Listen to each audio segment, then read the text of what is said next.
Hello and welcome to the Healthy Moving Podcast, the show designed to help you exercise less, but move more, so you will feel better. I am your healthy moving enthusiast, Jen Hoffman from stayathomeyoga.com. I'm so happy that you're here. This is the second part in a series where we're talking about thinking differently. Last time we talked about how we need to change how we think about our body. Today, we're changing how we think about exercise. Plus, I'll answer a listener question that I get all the time about how to motivate your kids to get moving with you. It's going to be a fun show. Thanks for joining me. Okay, so last week I shared that if we want to improve our health, I believe we first have to think differently. Specifically, we have to change how we think about two things. I trust you've spent some time over the last few days looking at how you think about your body, and hopefully you're beginning to see just how amazing your human machine is. Now it's time to change how you think about something else. If you want to improve your health, you also have to think differently about exercise. There are two problems with the way most of us think about exercise. First of all, in our culture, we want to compartmentalize our movement.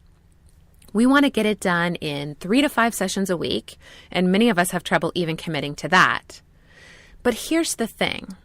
Exercise, even 1 hour a day, 5 days a week, doesn't decrease your risk for disease if you spend the rest of your day sitting.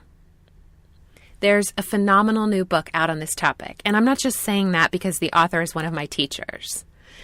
In Move Your DNA, biomechanist Katie Bowman says, exercise does not always make every part of us better. What can be good for the mind might be hard on the knees.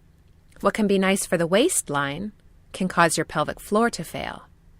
What can serve as a mental escape now can cause mental anguish down the road. We can do better than exercise. We need to do more than exercise. Our bodies require more movement nutrition than exercise, as we do it, provides. I'll provide a link to Katie's book in the show notes for episode 2 at healthymovingpodcast.com. Pick it up today. It will help transform how you think about exercise. Now, here's the second thing. The other problem with the way we think about exercise is this. Most people I know exercise to change how they look. Your motivation matters. Why you do something directly impacts the outcome you'll achieve. And exercising with the motivation of changing your appearance almost always fails. Here's why. And this might come as a surprise. You don't really want to look differently. I know you think you want flatter abs, smaller hips, more definition in your arms. The list goes on and on. But those things are not the magical key to happiness and success that you think they are. Friends, you don't want to look differently. You want to feel differently. And with good reason. How you feel is the earliest indicator of your health on the cellular level. We should move to improve how we feel, not how we look. Does your movement program make you, all of you, feel better? Does it give you energy? Help resolve body aches and pains? Does it improve your sleep at night? Does it assist with managing your stress? When we improve how we feel, everything else just kind of falls into place. Moving throughout your day to improve how you feel is a lot easier than it sounds. If you'd like some assistance with this, head on over to stayathomeyoga.com/support and join our next challenge group. Okay, I'll be back in just a moment with this week's question and answer.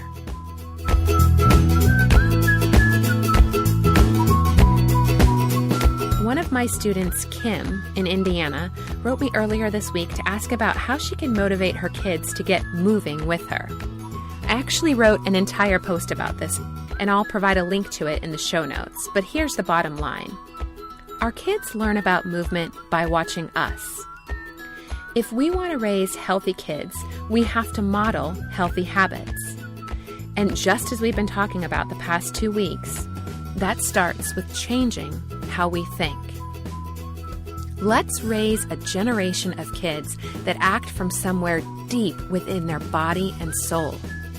Let's teach them to have eyes that see beauty, health, and vitality flow from the inside out. Let's show them that we can evaluate our health by listening to our body, not by looking in a mirror. Then have fun moving with your kids. Take family walks. Invite your kids to do yoga with you. Allow them to play and explore alongside you. I'll provide a link in the show notes to some kids' yoga classes at stayathomeyoga.com that will help inspire some fun and movement. But the yoga breaks are also great to do as a family. Move with your kids. Model healthy movement. Model healthy thinking. And we'll change the next generation. I want to just once again say thank you so much for joining me. If you enjoyed the show and you found this information helpful, please head over to iTunes and subscribe, rate, and review. You can find the show notes and links to join me every month for a free live class over at healthymovingpodcast.com. If you have a question you'd like me to answer on air, or you want to tell me a little bit about your healthy moving story, call me at 201-580-MOVE, or you can just click the Leave Me a Message link on the show notes. It would just make me so happy to hear from you. As always, help me start this healthy moving revolution by telling your friends about the show. There are Facebook and Twitter links right on the site to help make it super easy for you. I am so grateful for you. Have an amazing week and keep moving, friends.